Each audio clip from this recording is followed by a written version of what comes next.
Parents strongly caution the following programs are intended for mature audiences over the age of 18. These programs may contain some material that many parents would not find suitable for children and may include intense violence, sexual situations, coarse language, and suggestive dialogue. If you know me, it's no secret that you know that I love me some Adult Swim. A shocking revelation, I know. I mean, what's not to love? An adult animation/entertainment channel that produces some of the best and most memorable shows to come out to date, animated or otherwise, and actually allows its creators to be expressive, creative, and just downright weird. For the most part. Sure, they've made a few mistakes in the past. Okay, a good amount of mistakes in the past. But they're still my go-to network when it comes to finding and enjoying a plethora of interesting and entertaining programs. Even the ones I'm not too fond of have one or two things that stand out in a positive way. So yeah, I love Adult Swim, but I didn't make an entire video just to talk about how much I love them. Well, I guess that's kind of the point, but I'm not going to end it there. Believe it or not, the network premiered to the viewing world on this exact day, 20 years ago, on September 2nd, 2001, at 10 p.m. Eastern Standard Time.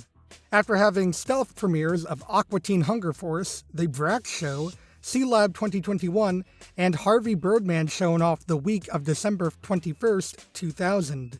The block originally aired Sunday and Thursday night, with new episodes on Sundays and reruns on Thursdays. It was supposed to make its debut on April 1st, 2001, and allegedly it wasn't even supposed to be a block, instead just cartoons that only aired late in the night, but our debatably good old friend Mr. Mike Lazo decided that a block would be more suitable for the programs lined up. Love him or hate him, you gotta admit that was a smart move in the end. Unfortunately, there's no public record as to why this block was moved from April to September, but in hindsight, they probably wish they would have delayed it a few more months for obvious reasons. But nonetheless, they did not. And here we are, 20 years later, celebrating the launch of one of the most ambitious block-turn network to date. I could go into a whole spiel about the history and launch of the network and the early days, or rank every show to my personal liking, but I want to save those for a different day. Trust me, they're coming eventually, but I'm gonna need a lot more time to get everything ready. Instead, I thought it would be fun to relive that first night and talk about every episode that aired on this day 20 years ago. That's right, we'll be covering the 3-hour block that ignited the whole shebang. So get your age-appropriate drink, send your underage folks to bed, and get ready for a celebration spectacular 20 years in the making, because this is...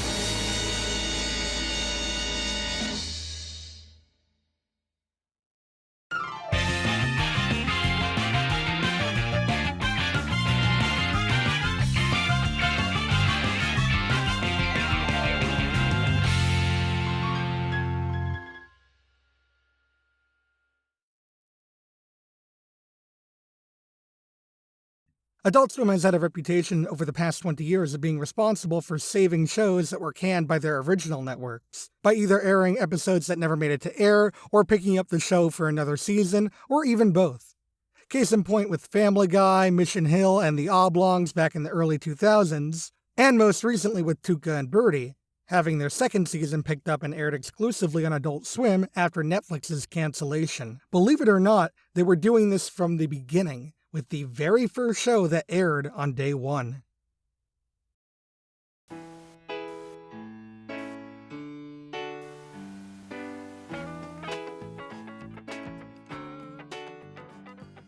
Home Movies, created by Lauren Bouchard and Brendan Small, is a show that almost didn't get a chance. It originally aired its first 5 episodes in 1999 on UPN, before being cancelled due to extremely low ratings. Things were looking bleak, but out of the shadows came a beacon of light, Khaki Jones, VP of Original Programming at Cartoon Network, who bought the first 5 seasons, as well as the additional 8 episodes that didn't get to air on UPN.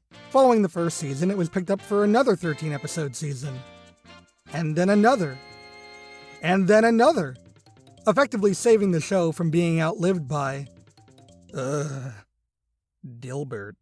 The episode that was the first thing ever to officially premiere on the Adult Swim block was Season 1, Episode 6, Director's Cut, which aired over 2 whole years after the episode prior to it. There's 2 things to note about this episode and the season as a whole. First, which is probably the most obvious, The show is animated with a method referred to as squiggle vision, which is an animation method created by Tom Snyder, who worked on shows like Science Court, Dr. Katz, and, oh, would you look at this? Home movies! Basically, it boils down to multiple frames being drawn and shifted very quickly of almost the exact same pose, but with slightly different outlines, to show a sense of constant movement in scenes that would otherwise look dull and uninteresting. See, it's funny because another name for squiggle vision is line boil. Probably should have told you that before I used play on word. You know what, let's just ignore that and keep going. This technique was only used in the first season, switching out for cleaner flash animation in the later seasons, so it gives this season a unique and looser, albeit sloppier look than the rest of the series, which works out fine in the end because the second thing you'll notice is the dialogue. The series has had a reputation for being very improvisational, and that's in part due to the cast and crew taking part in a process known as retroscripting. Basically, imagine instead of being given a script of your own, you're given a vague outline of what happens in a scene, and it's up to you to get to that point on your own, albeit with the help of your fellow actors to help you out and go along with it. It's basically improv, with a little push in the right direction that they need to go towards. That's why dialogue between an elementary school student and a middle-aged soccer coach feels so natural. Season 1 was written completely utilizing retroscripting, while later seasons, while still having many aspects of improv, dropped it in favor of a more direct script. This, in turn, gives the first season a much looser flow to it, and in turn has given the show some of its best moments. I won't go into too much else about the series' history for now, I'll save that for a later date, but if you want to check out an amazing retrospective of the show, check out my friend The Wacky Delis video, link in the description or the eye icon or whatever. God, I've been doing this YouTube thing for years now, and I still don't know what I'm doing. The episode follows our titular character Brendan dealing with creative pushback from his friends/crew, Melissa and Jason, over which project they should focus on. Meanwhile, in the B-plot, Coach John McGurk, the kid's soccer coach, feels overshadowed by the assistant coach, Drew. Yeah, in the earlier half of Season 1, they don't really utilize McGurk to his full potential that he's known for today, but I do kind of like these less focused stories on McGurk in a way. It kind of shows us what's truly at his core.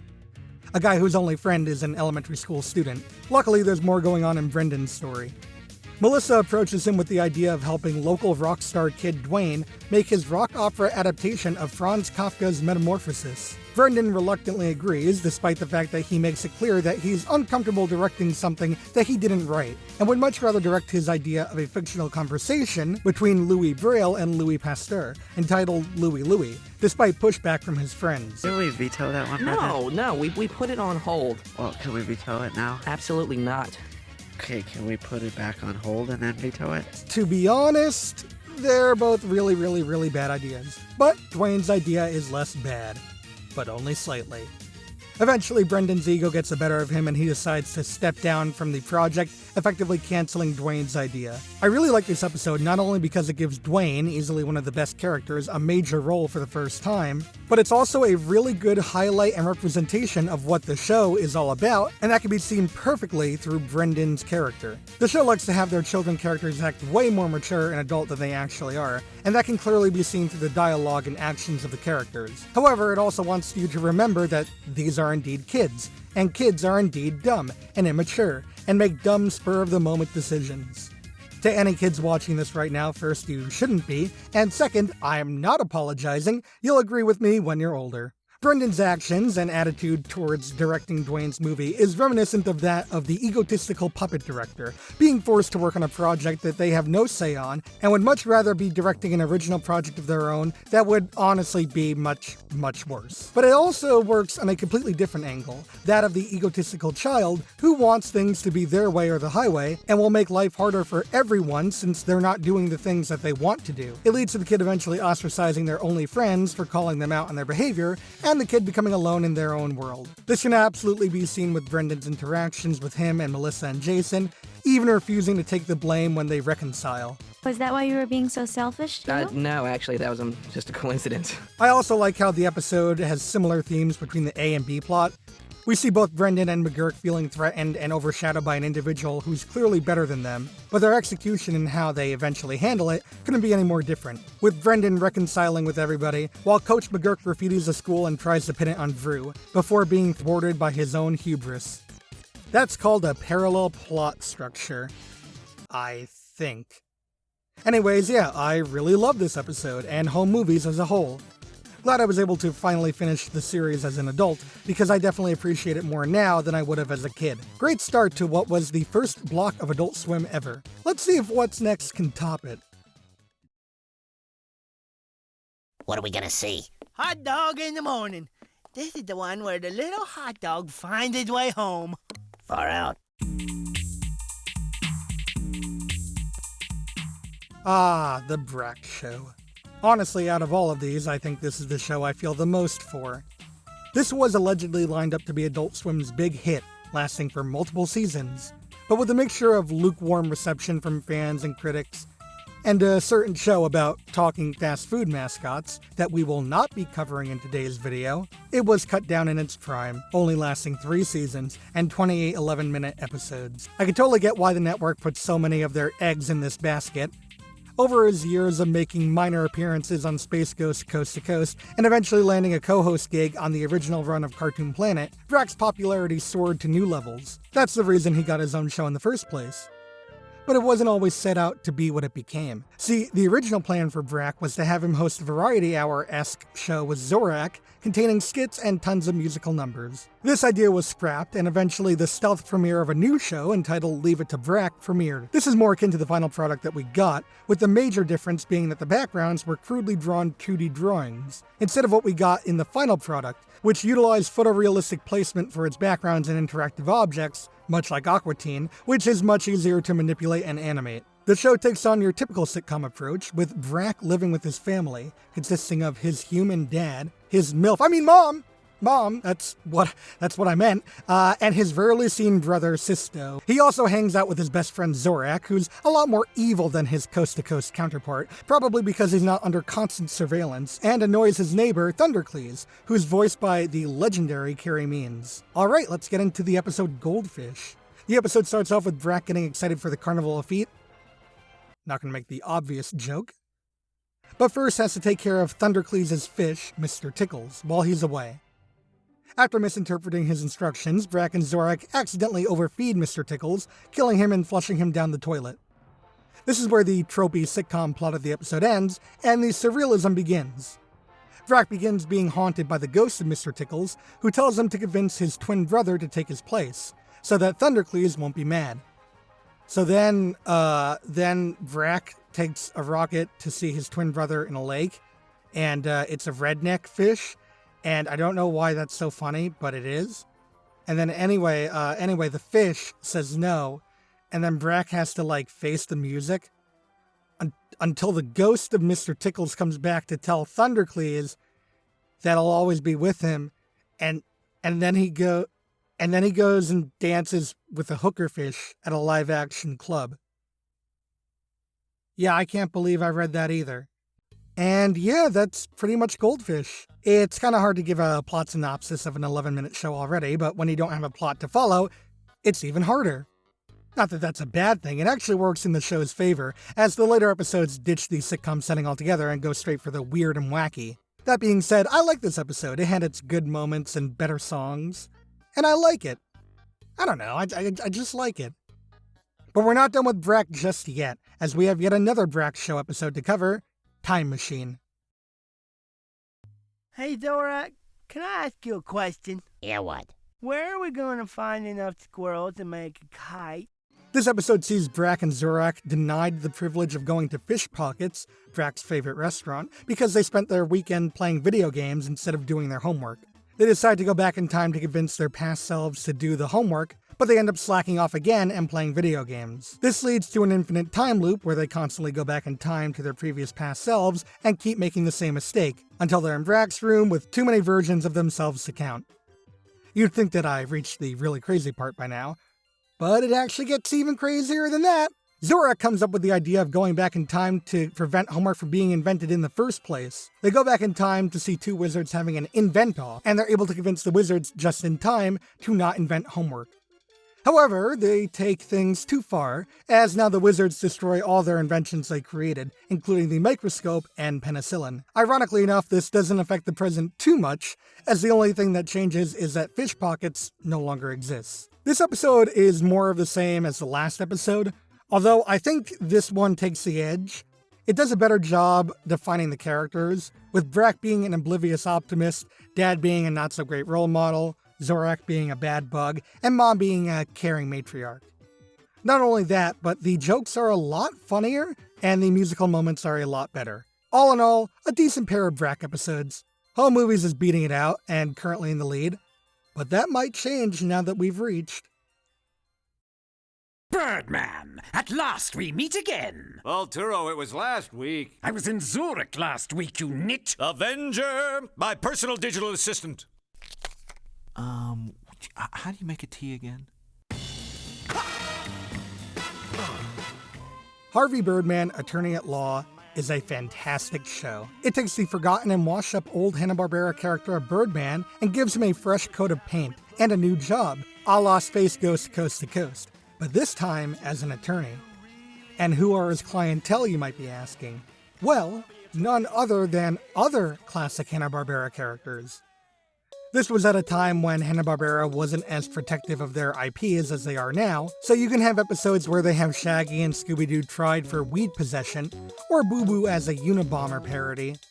And they're allowed to use the original model sheets and actors for the show, without getting any flack from the higher-ups. Yet despite that, the writers and crew behind the show were still respectful of the Hanna-Barbera properties, including Birdman, which is a very difficult thing to accomplish when the whole point of the show is to paint them in this negative light, so I give them kudos for that.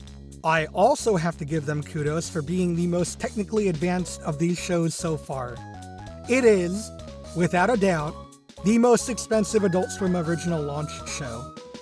Unlike Coast to Coast, while it does utilize the characters from an old property, it creates new models, rigs, and poses for them, which requires a lot of hard work and dedication for a show as fast-paced as Harvey Birdman. You might notice that I'm doing nothing but praising the hell out of Harvey Birdman, and honestly that's partially because it's a show that deserves the praise, but it's also partially due to the fact that I want to cushion the blow that comes with me saying that I don't really like the pilot Bannon custody battle all that much. And that's the episode we're taking a look at. The episode revolves around the main characters from the Johnny Quest series, where Race Bannon sues Dr. Quest over custody of the boys, stating that he's a better father to them than Quest ever was. Dr. Quest goes to Harvey Birdman to represent him in the case, and then, the case plays out for the rest of the episode. It's hard to give a plot synopsis of this episode since it's mostly the court case that takes place, but to make a long story short, Harvey wins. Now, I mentioned that I'm not the biggest fan of this pilot, but that doesn't mean it doesn't have its moments. State your first name, your last name, and occupation. Lizard Man, and Lizard Man. A lot of my gripes come down to it being the first episode. As such, we haven't been introduced to many fan-favorite characters like Reducto, Peanut, Phil Kensebin, and especially Mentalk as the judge. I don't mind Maitor as the judge, he does have his moments, but there's a reason that Mentalk all but replaced him, and the series almost never looked back on that decision. I'd still call it very funny, however, but it isn't the best representation of the whole show, though that's mostly because it suffers from pilot syndrome. I'll place this above Brack, but below Home Movies. Let's see what's next on the Celebration chopping block. Now, sir, why do you think I should choose you to father my baby? Huh?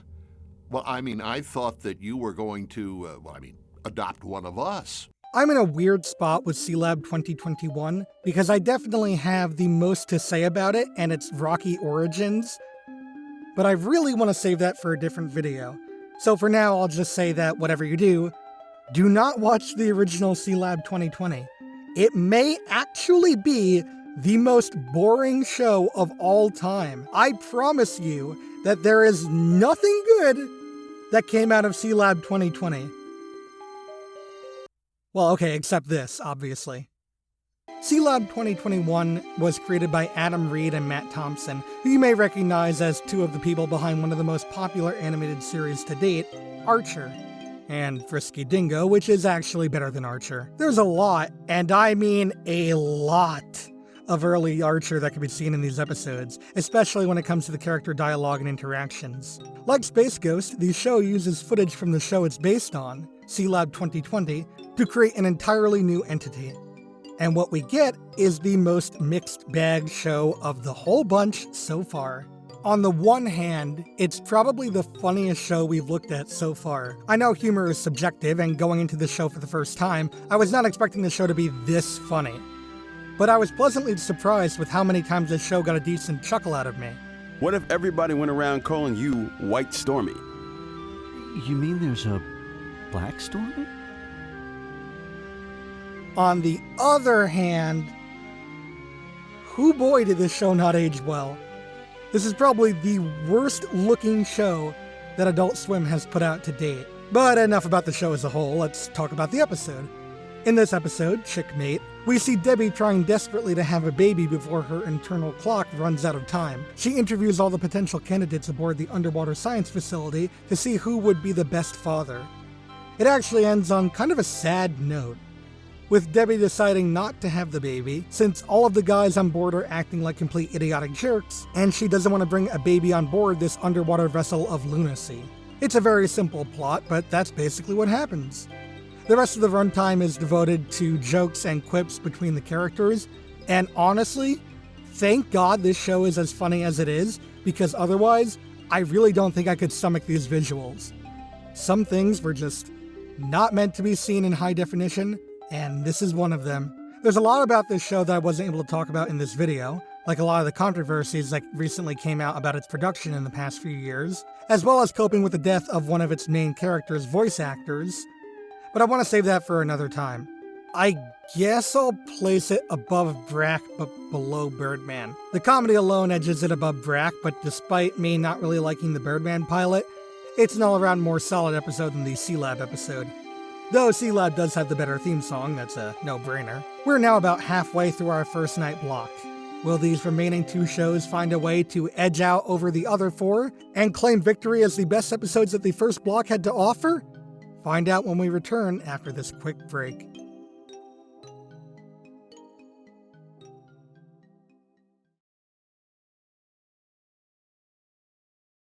SGC2C next. Stands for Space Ghost Coast to Coast.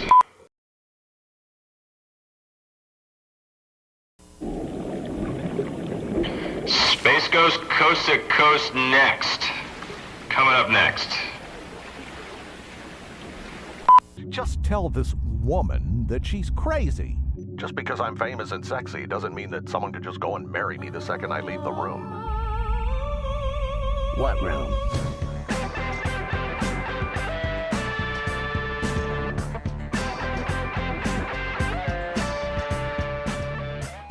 Oh yeah, now we're getting into the really good shit. Look, call me biased all you want, I don't care. I love Space Ghost Coast to Coast. It's the show that basically started Cartoon Network, as the first-ish original-ish show to air on the network. Not including Moxie, which I don't really. The show was huge for the network. It kind of acted as its mascot in the early years, landing countless ad deals and product placements. Anyways, the show was a staple of the network. It lasted for 6 seasons on Cartoon Network before moving to Adult Swim at its launch for the remaining 3 seasons. The show only lasted 9 seasons. Yep, there were definitely only 9 seasons, and there definitely weren't any extremely mediocre seasons after that took place on a less than mediocre online service that centered around video games. No, that would be stupid! Either way, despite the show being labeled as an Adult Swim show, only 11 of its 108 episodes actually premiered exclusively on Adult Swim. And while they weren't exactly the best showcase that the show had to offer, there were some really standout episodes. For starters, we have the first episode shown off tonight, Knifing Around. Since this is a talk show, of course there's going to be guests involved, and this episode's guests are Tom York of Radiohead and Bjork of Bjork. To be completely honest, not everything in this episode is great. I'm not a huge fan of the Bjork stuff, and that takes up more than half the episode. It's a really unentertaining subplot about Space Ghost and Bjork being married, and it's kind of dumb and boring, and I don't like it. That being said, the stuff with Tom York is legendary. Not only because the banter between Space Ghost and York works, but this is also one of the only episodes that highlights probably my favorite character of the trio, Moltar. This episode is one of my favorites in terms of Moltar, as we get to see him take over the hosting position while Space Ghost is busy, and we see this lava monster in a whole new light. He's normally very monotone and down to earth, but as soon as he takes up the mantle... You are very, very interesting and very, very perceptive. Really? So interesting and so perceptive that I think we will now fight with knives. Beautiful. The short side plot of Space Ghost trying to burn a Radiohead CD is very funny as well. I kind of wish Tom York was the only guest, since I was just really not a fan of any of the Bjork stuff. I like her music, but she just does not gel well here at all. Kinda dampened what should have been a perfectly solid episode. But there's still one more Space Ghost episode to look at, so let's move on to Pile Driver. Where is she? Is she invisible? Look at the monitor. What's it? Look at the TV on your right. Ooh, hey there, little girl. If you look at the timeline of Coast to Coast episodes, this might confuse you. Knifing Around is considered the third episode of the 7th season. Meanwhile, Pile Driver is considered the 18th episode of the 4th season. And it already aired on Cartoon Network, 4 years prior to the launch date of Adult Swim. So, what gives? Why are they airing an old episode of the show right after premiering a new, never-before-seen episode? Well, while I don't know why they chose this episode specifically to air, there is a bit of sense behind the logic. See, the series was originally set to end at Season 6 in 1999. When Adult Swim picked it up, not only did they pick it up for new episodes, they also acquired all the old episodes too. We wouldn't be getting another new episode of Space Ghost until October, so they were able to pad it out with the old episodes that were labeled as new to the block, which is technically correct. Anyways, Pile Driver is a fantastic episode of the show. I don't mean certain parts of it, I mean that it is an enjoyable endeavor from start to finish. This is not only because we get some variety in our guests, which include Rob Zombie and Raven Simone, who was like 12 at the time this aired, by the way. And not only is it because we get a reenactment of a scene from Scooby-Doo, dubbed by the Space Ghost crew, but this episode also featured the late great Macho Man Randy Savage, not as himself, mind you, but as Space Ghost's grandpa. And that's an awesome twist. It gets even better when he takes over as the host in the second half of the episode and is interviewing Raven. The episode then turns into the best kind of utter chaos, where it's basically just Randy Savage interviewing this 12-year-old child actor. It gets to the point where he is asking like really, really inappropriately violent questions, and Zorak and Moltar do what they can to get him out of the picture. Honestly, this is a must-watch episode for all you Space Ghost fans. Despite the fact that the first episode was mostly mediocre, the good parts of that episode, and this entire episode with Randy Savage, easily place it above Harvey Birdman's pilot, and just below Home Movies, but only just below.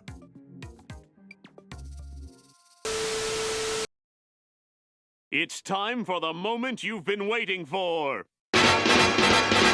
Oh, yeah! Okay, look, I have to come clean about something. I do not watch a lot of and know a lot about anime. I know, I'm ashamed too. Anyways, I have not seen a lot of Cowboy Bebop, so unfortunately I can't really give you a whole spiel behind the history of the show and its fruition and whatnot. At least not yet. However, that doesn't mean that I don't know, understand, and respect Cowboy Bebop's legacy and importance, not only for anime as a whole, but for Adult Swim. This was a huge deal, and a very large risk.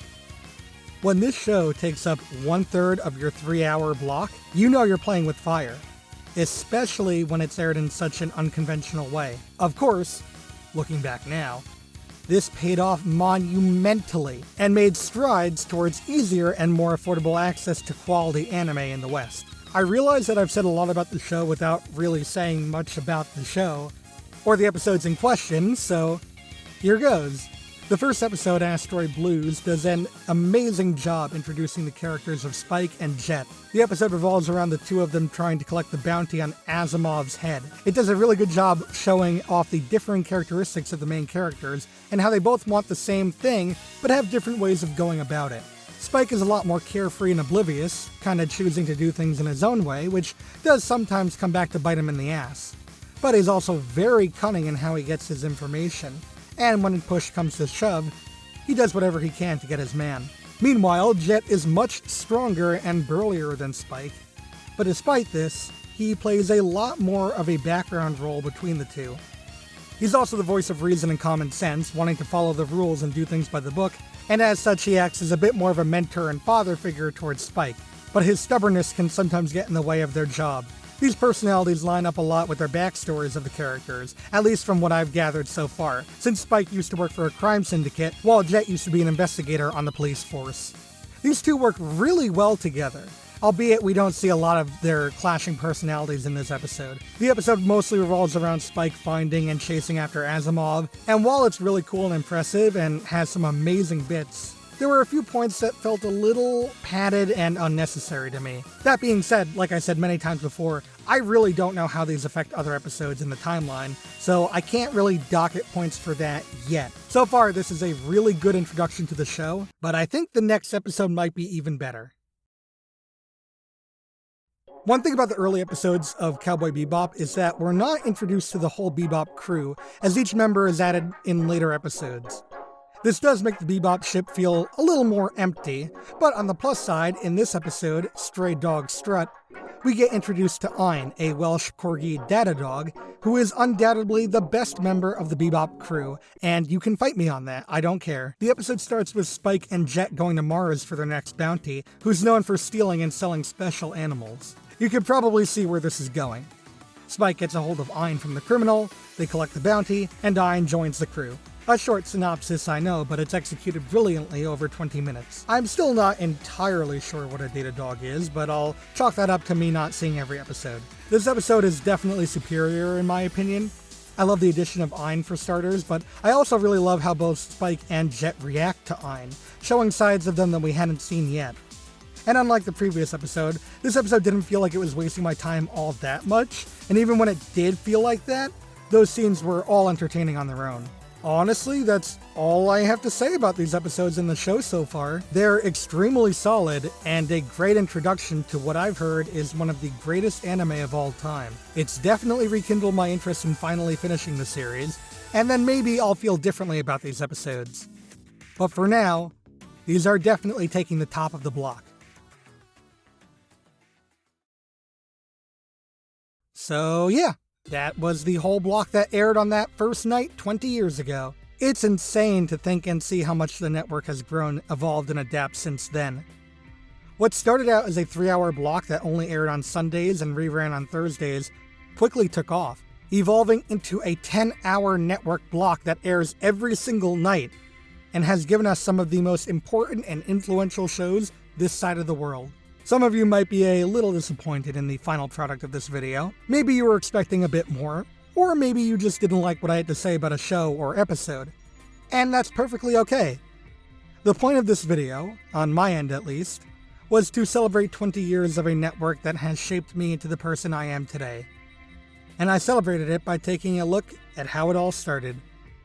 I'll eventually give a more in-depth look and review into all of these shows, and even more.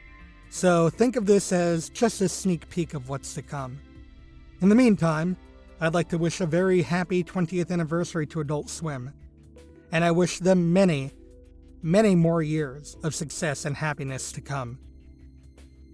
Oh, and please renew Final Space and Dreamcore while you're at it. Okay, thanks. Love you. Bye. No eating in the pool. Tell that guy there's no eating in the pool. What is that? Pimento? What is that? Pimento cheese? What are you eating? What is that? Sir, what is that? No eating in the pool.